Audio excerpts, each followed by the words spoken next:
This article originally appeared on VICE US. President Donald Trump has spent the last 3 years alienating allies in Europe and undermining the decades-old relationship with NATO. Now he needs their help. Trump on Wednesday appealed to the leaders of Germany, France, and the UK to help resolve the crisis in Iran by abandoning the nuclear deal and join his campaign of maximum pressure.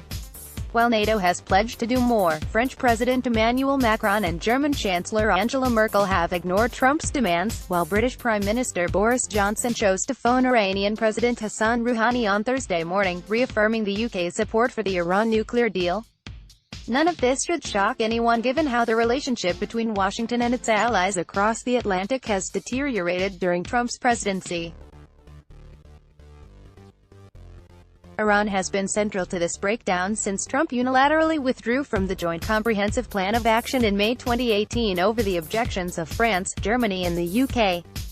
But as Trump threatens even more sanctions and Iran says it's abandoning all restrictions on uranium enrichment, Europe is caught in the middle.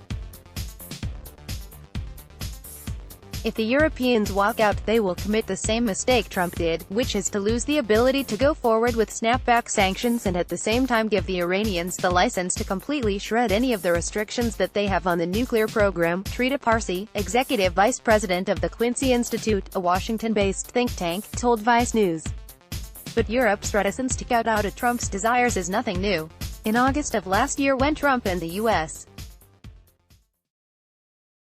went looking for support from Europe for a plan to bolster security in the Persian Gulf by providing patrols to ships passing through the Strait of Hormuz, the requests were met with silence and, in Berlin, with a blunt no.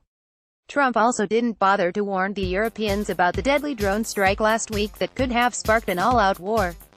Red Team Trump's secret Iran briefing was so bad these GOP senators are turning on the president. There is deep frustration on all sides, Sanam Bakal, an Iran expert at London-based think tank Chatham House, told Vice News. Case in point is that Trump didn't confer or even alert Europe about the killing of top Iranian General Qasem Soleimani on Wednesday, as Trump was making his demands in a televised address. Boris Johnson was speaking in the House of Commons reiterating his commitment to the 2015 nuclear deal, known as the JCPOA. It is our view that the JCPOA remains the best way of preventing nuclear proliferation in Iran, the best way of encouraging the Iranians not to develop a nuclear weapon, Johnson told Parliament. We think that after this crisis has abated, which of course we sincerely hope it will, that way forward will remain, Johnson added. It is a shell that has currently been voided, but it remains a shell into which we can put substance again. Red, these satellite photos sure make it look like Iran was trying to avoid casualties. Even an in-person appeal by Secretary of State Mike Pompeo didn't work.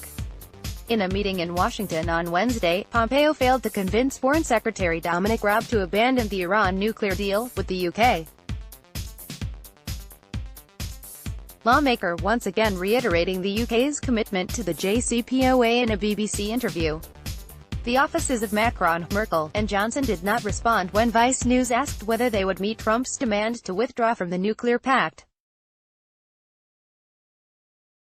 However, the trio made their desire to see the 2015 pact under in a statement published earlier this week, calling on Tehran to withdraw all measures that are not in line with the nuclear agreement. That statement was published in response to Iran's announcement that it was removing all limits on uranium enrichment after the U.S. assassination of Soleimani, one of Iran's most powerful leaders. Red, Iran has already hacked the U.S. at least 4 times, and could do it again. However, Iran left the door open for a possible return to the nuclear deal if crippling economic sanctions imposed by the U.S. were lifted. But rather than offering an olive branch on Wednesday, Trump doubled down, saying his administration would impose fresh, powerful sanctions on Iran, without giving any specifics on what that might look like. Under the terms of the JCPOA, all signatories are required to ensure that trading relationships with Iran remain normal as long as Iran abides by the terms of the nuclear deal. Since the U.S. withdrawal. Iran has broken the terms of the pact on several occasions, but European countries have also failed to live up to their end of the bargain, preferring instead to implement Trump's sanctions over fears of losing access to the U.S. market. European countries are therefore doing a balancing act, trying to keep Tehran within the JCPOA while trying not to anger Trump and losing access to the lucrative U.S. market. Trump may be hoping that the desire to maintain trading relations with the U.S.